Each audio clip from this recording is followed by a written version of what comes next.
I'm going to be taking 2024 rookies and ranking them with the 2023 guys. Now, this is not how they are ranked as prospects. Yes, Rashee Rice would be much lower on this list. Yes, Jayden Reed would be much lower on this list if we were just ranking how these guys looked on paper coming out of school. But for the players that were in last year's class, we are obviously going to be considering what they did their rookie season. And that way we can have a much better sense of how we should be valuing these players going forward and potentially the range of outcomes for the rookies in this year's class.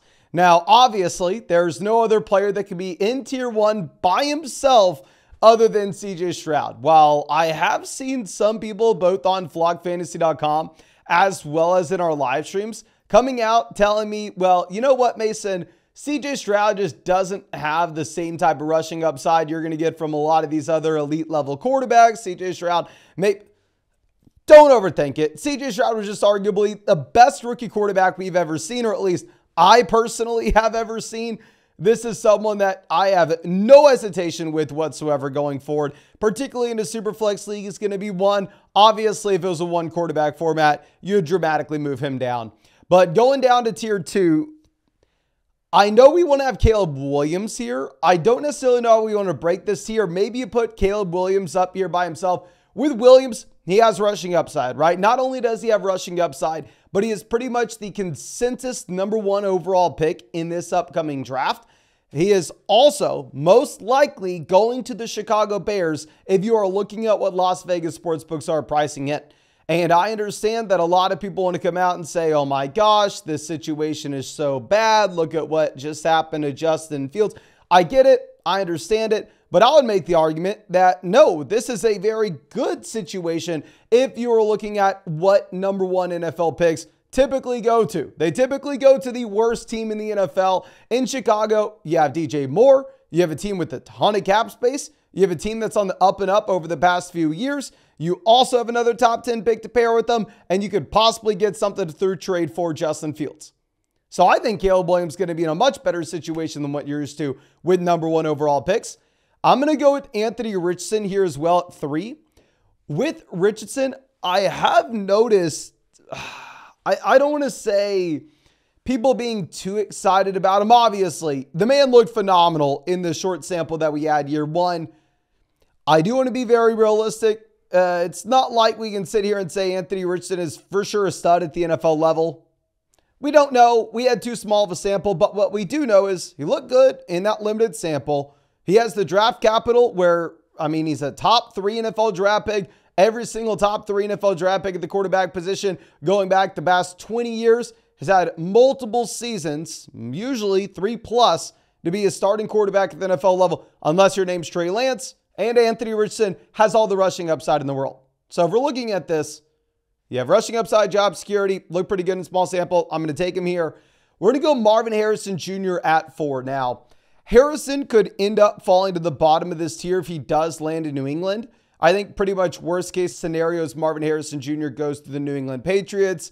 New England doesn't really do anything to address the quarterback position. Maybe they take like Michael Penix day 2, and you're sitting here going, okay, well, I mean, it's probably a bad offense, probably bad quarterback play, but we know he is a top level talent. Maybe that hits him a little bit more in redraft. Long term, no matter what, though, the man should be able to figure out. I mean, I haven't talked to anybody that is down on the slightest on Harrison as a prospect. We're going to go with Jahmyr Gibbs as well as Bijan Robinson, both in this tier as well. If you are looking at Jahmyr Gibbs, you have the offensive coordinator back in Detroit. You still have an elite level offensive line. Jahmyr Gibbs not only proved his role as a receiver, which everybody knew he was going to be able to do in year 1, but on top of this, and the one thing we needed to see, is he confirmed that he is the Alvin Kamara profile of a running back that's also going to get used at the goal line. So yes, Montgomery's still around, and yes, Montgomery will be taking probably 10 to 15 carries per game this next season, presumably the carries between the 20s, which historically speaking are those low-calorie touches that really don't lead to fantasy points. And then we see Jahmyr Gibbs continue to rack up the usage as a receiver and in the red zone. And then we will go with Bijan Robinson here as well. With Bijan, hook 'em horns. Y'all know, I mean, this is my guy. I really want to root for him. I'm going to still have him behind Gibbs, even with the change with this coaching staff. I would at least want to see what the quarterback situation is going to be like before we decide to go through and put him ahead of Gibbs. Now, dropping down to our next tier, I think you can make a strong argument that Puka should be in the tier above with Gibbs as well as Bijan Robinson. I mean, obviously, Puka just put up one of the best rookie wide receiver seasons we have ever seen. I mean, I did not expect it. Trust me, I wish that I did. But it's not like we can sit here and deny the fact that it happened. Look at the updated range of outcomes and look at the fact that Puka is most likely a wide receiver 1 for years to come. We have Jayden Daniels here at 8. I will be ranking Jayden Daniels ahead of Drake May for the time being. It looks like NFL talent evaluators, who, full transparency, know significantly more than I do at the quarterback position and probably know much more than you or anybody else on YouTube, if we're going to be honest with ourselves. Looks like they most likely have Drake May ahead of Jayden Daniels. But for fantasy football purposes, which is what I personally care about, I'm going to take Daniels ahead of May just because obviously Jayden Daniels does have a crazy ceiling when it comes to his rushing upside. I could see Jayden Daniels going up these rankings even further depending on the landing spot that he finds himself in. We're going to go Malik Nabers at 10. Malik Nabers, in my mind, would have been the number 1 wide receiver in last year's draft class if we were just looking at these guys as prospects. You know, I love JSN as a prospect. We will have to talk about Jackson Smith-Njigba later. But nonetheless, if you're looking at Nabers, number 1 PFF grade this past year. I mean, the man was at the very top of college football as well in yards per route run and yards per team pass attempt. He did all of this alongside Brian Thomas Jr., another wide receiver that will be going round 1 of the NFL draft. So you had top competition. I mean, he did it at a younger age, younger than any other wide receiver in this class. So top competition, the youngest receiver in the class, the most productive receiver in the class. I mean, I think you'd be so damn excited about Nabers. And then we're going to go Sam Laporta at 11. It is crazy to see how much talent has come out both last year as well as what's coming out this season. And that if you are looking at Sam Laporta, what did you need to see other than what he did as a rookie to put him as tight end 1? He is the tight end 1 both in redraft leagues and in dynasty leagues. He posts the best rookie tight end season we've ever seen. It's nuts. If you're playing in a tight end premium format, 100%, you probably put him ahead of Malik Nabers. I'm making these rankings for a non-tight end premium league though. And if it's a non-tight end premium format, probably give the slight edge to Nabers. But in reality, they're in the same tier, right? I mean, if Nabers finds himself in Los Angeles at pick 5, I'd probably go ahead and I'd probably take Nabers over Laporta. However, if instead he finds himself in a crappy spot, maybe goes over to the Giants, which isn't too bad. Maybe goes to Chicago, not too bad, but not as good as the Chargers, of course. Then at that point, probably moving behind Laporta. Now, let's move on down to Rome Odunze. And this is a receiver that we made a dedicated video for because we've seen that people pretty low on him based off what he did as a true sophomore, what he did as a true junior. Now, I am going to be diving in a little bit deeper into these numbers on flockfantasy.com. I have a massive rookie report coming out soon on historical data of what makes sense to look at the wide receiver position. So make sure you are keeping track of that. And of course, if you're not already on flockfantasy.com, you can find that link in the description in the comment section. Code FLOCK will get you 30% off any subscription. Plus, if you use promo code FLOCK, you're going to get a free week trial. Yours truly will break down your Dynasty Fantasy Football team in a podcast. And on top of that, you will be getting all the rankings and premium posts from all your favorite creators on YouTube. But nonetheless, with Rome, yes, he was not a great true sophomore. I mean, yes, not a great true junior. And historically speaking, that's something that you need to be really concerned about. But there are massive asterisks on this profile. One, the man's like only 2 months older than Marvin Harrison Jr.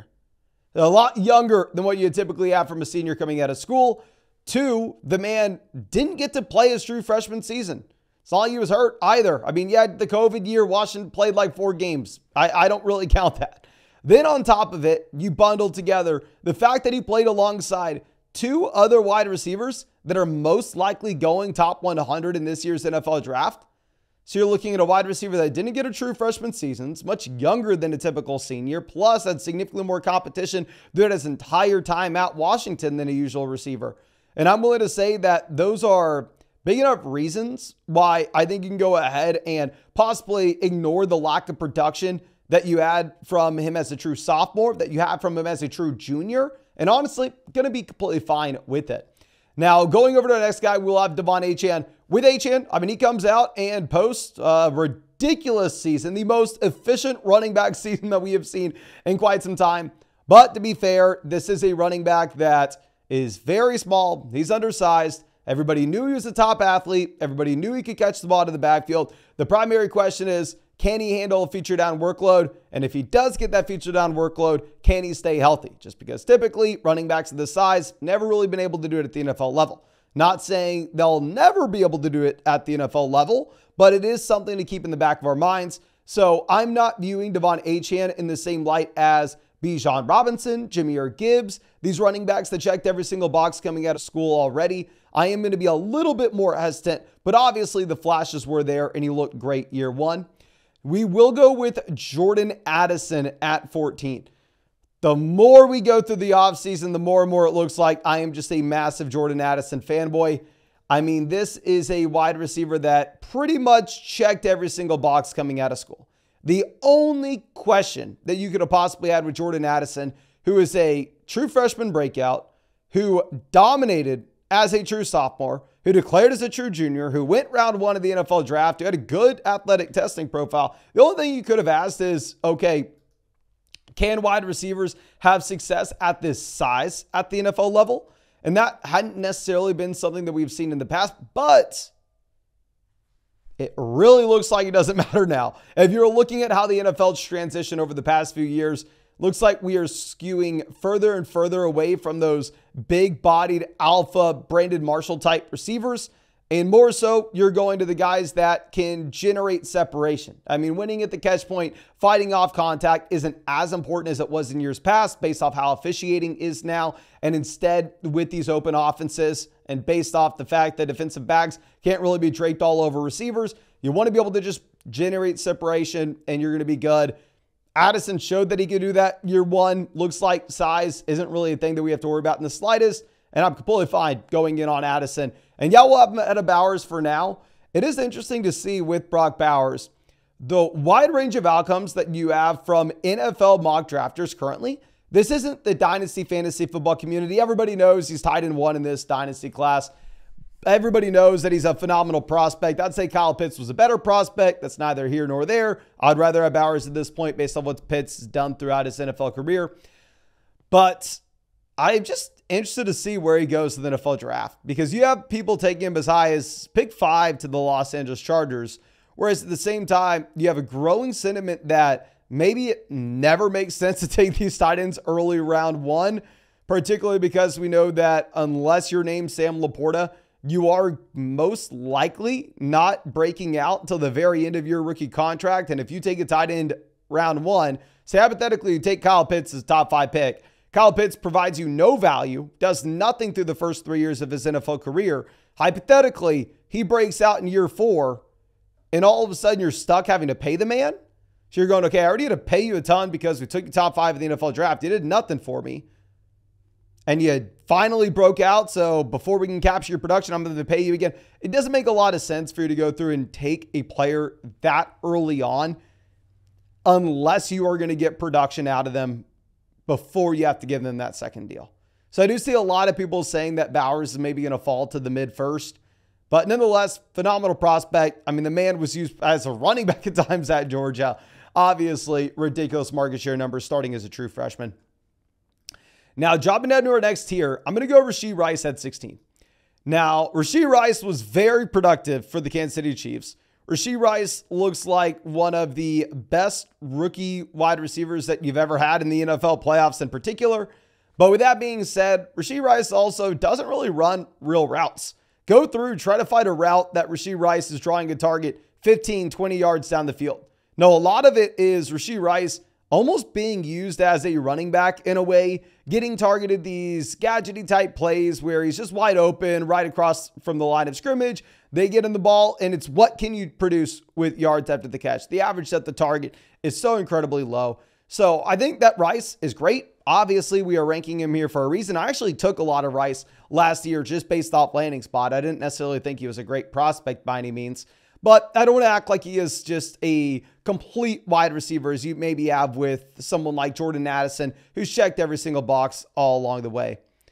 Now, Tank Dell will be our next guy at 17. With Tank Dell, obviously, if you took him round 4 of your rookie draft this past year, you are printing money and you are just over the moon.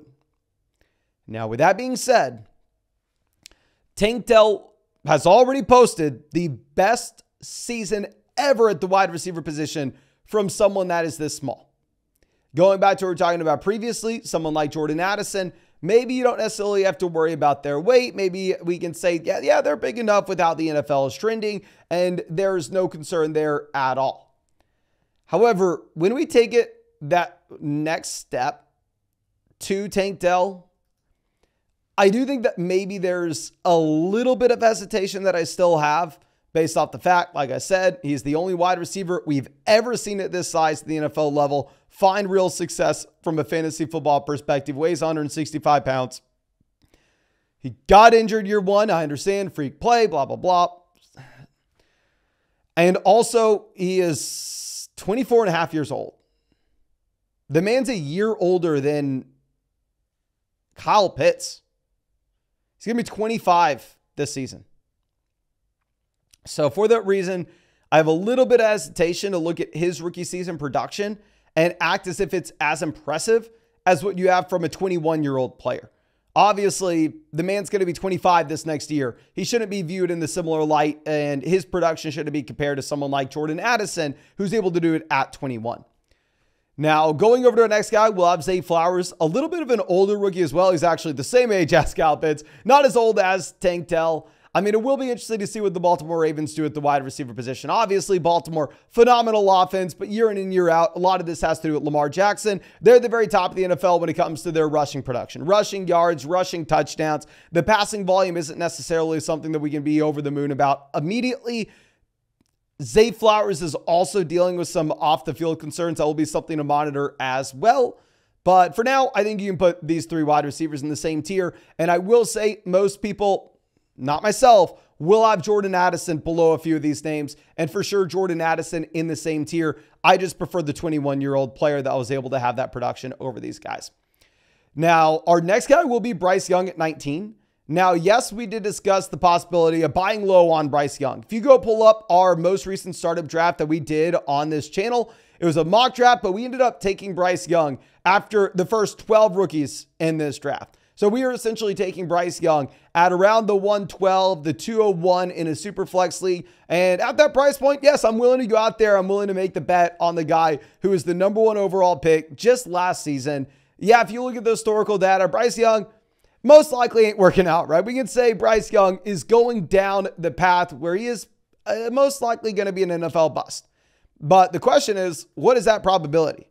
Is it a 90% chance Bryce Young's a bust? Is it an 80%, 70%, 60%, 50%, 40%? Where do you draw the line and where does it become a profitable bet in fantasy? Because I would say based off his name appeal, Bryce Young puts together 3 or 4 solid weeks this next season. You'll have a sell high moment on Bryce Young. You'll be able to get something from him. Not to mention that he had absolutely nothing to work with last year. I mean, it doesn't look like it's going to be much, much better this next season, but maybe they go out and get someone like T. Higgins.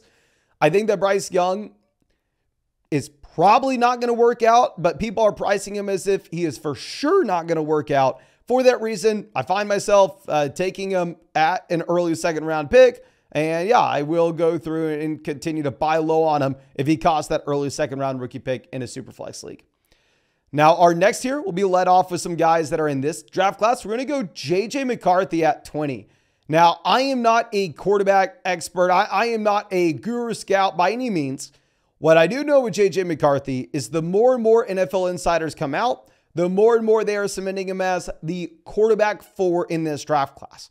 It looks like McCarthy now has a realistic shot to be a top 10 NFL draft pick, plus JJ McCarthy has some rushing upside. Now, of course, I'm not going to come out here and try to tell you it's Jaden Daniels. No, I'm not saying that. But if he can go out there and if instead he can just pull together 20, 25 rushing yards per game at the NFL level, he's a borderline top 10 NFL draft pick, indicating that he does have job security and a little bit of rushing upside. it's going to be a player that is valuable in fantasy, but so much this is going to hinge on where he actually goes in the NFL draft. If these NFL insiders get it wrong, and instead of being a borderline top 10 selection, if he's a late round 1 pick, an early round 2 pick, he'll be much lower than this in these rankings. We're going to go Brian Thomas Jr. as well at 21. Now, this is something I've thought long and hard about. This is a wide receiver that currently projects to go mid to late round 1 of the NFL draft. If you look at the production numbers for Brian Thomas Jr., they're not nearly as impressive as some other names in this draft, but you have to keep a couple things in mind. One, he's a 21-year-old wide receiver. He's coming out as a true junior. You really like to see that. This isn't an Xavier Legette situation where he stays so long in school and he just inflates his numbers at the very end, playing against kids 6 years younger than him. On top of this, if you are looking at Brian Thomas Jr., this is a wide receiver that played alongside Malik Nabers, okay? I believe Malik Nabers to be an elite level wide receiver at the next level, so I'm not going to hold against Brian Thomas Jr. the fact that he wasn't hyper productive at LSU. Of course, we can afford to look at both the numbers and the context of those numbers. He looks to go round 1 of the NFL draft this year. The film community is willing to completely sign off on him. And I probably go ahead and I probably take him and hit the reset and roll the dice button away from someone like Jackson Smith-Njigba. JSN will be our next guy at 22. I mean, we went through and looked at this in depth when it comes to Jackson Smith-Njigba. We dove deep and looked at all wide receivers that had a similar year 1 to JSN. And what we did is we took his receiving yards per game, added 10. We took his receptions per game, added 1. We took his targets per game, we added 1. And we essentially said, okay, how many wide receivers that hit those boosted numbers or fewer, similar to Jackson Smith-Njigba their first year, came out and found success? The numbers that I really want to give to you are going to be the guys that also went round 1 of the NFL draft. The guys that went round 1 in the NFL draft from the year 2000 to now, according to the RotoViz screener, that had fewer than 4.8 receptions per game, 6.5 targets, 48 receiving yards, 10.1 fantasy points. There are 47 guys. 0 of them turned out to be wide receiver 1s the following season. 3 of them turned out to be wide receiver 2s. Now, this is not to say that he has no shot. This is not to say that, okay, out of those 47 players, only 3 of them hit. That means he has a 6% chance to be a wide receiver 2. No, it's probably a lot higher than that, right? Because a lot of these names in here were just absolute garbage, averaging maybe 1 reception per game, 2 receptions per game, and 20 receiving yards per game. Much worse than Jackson Smith-Njigba. But it does give us a baseline that 3 round 1 wide receivers that had seasons similar to Jackson Smith-Njigba, anywhere from slightly better to worse since year 2000, were a top 24 option in year 2. I loved him as a prospect. It was a bad situation for him year 1. He had flashes where he looked good. I am rooting for JSN going forward.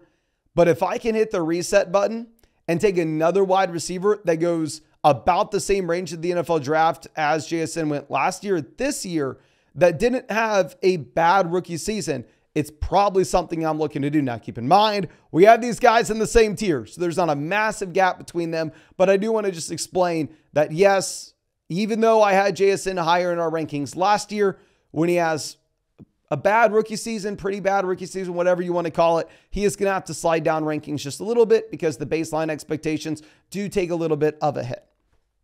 Now, going over to our next guy, we'll have Dalton Kincaid. Kincaid looked great with no Dawson Knox. When Dawson Knox was in there, obviously, it was a little bit of a different story. But going into this next season, you don't really know if you're going to have Dawson Knox. Don't really know if you're going to have Gabe Davis. I think there's a lot up in the air right now with this Buffalo wide receiver room. And we will go Jayden Reed as well at 24. I believe Jayden Reed is the wide receiver 1 for the Green Bay Packers over Christian Watson going forward. The hesitation that I would have when it comes to Jayden Reed, even though this is a wide receiver I actually drafted a decent amount of last year just because he was so cheap and had the draft capital, is you're still looking at Romeo Doubs being a viable option. Watson's a viable option. Wicks is a viable option. They have a decent group of tight ends here. So this is a team that just has so many weapons that even if Jordan Love is great, looks great, maybe Love ends up spreading the ball out a bit And that may be a little bit of a concern from a Jayden Reed perspective if he can't see a 25, 30% team target share. But I think that's all I have for you. Again, thank you so much, ladies and gentlemen, for checking out this video. If you enjoyed it, please go down there, hit that like button, subscribe to Play Dynasty Fantasy Football. And if you wanted to join the flock, get your roster broken down by yours truly, check out all my Dynasty Fantasy Football rankings, all the Dynasty rankings and premium content from all your favorite creators. And find that link to flockfantasy.com both in the description and comment section. Code FLOCK will get you 30% off any subscription. It will get your team broken down by yours truly in a podcast and a free week trial. But I think that's all I have for you. Really do appreciate you. Really hope you have a great day. And hope we get to see you out with the live stream sometime soon.